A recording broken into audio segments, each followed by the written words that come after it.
ಮೇದಿನಿ ರಮ್ಯ ಕಪರ್ದಿನಿ ಶೈಲಸುತೆ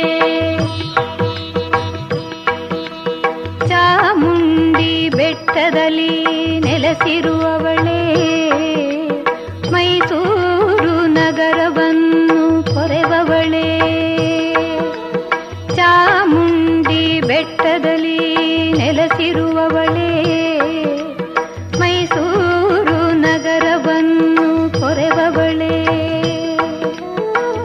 ಭಕ್ತರನು ಕರುಣೆಯಲ್ಲಿ ಕಾಯುವವಳೇ ಭಕ್ತರನು ಕರುಣೆ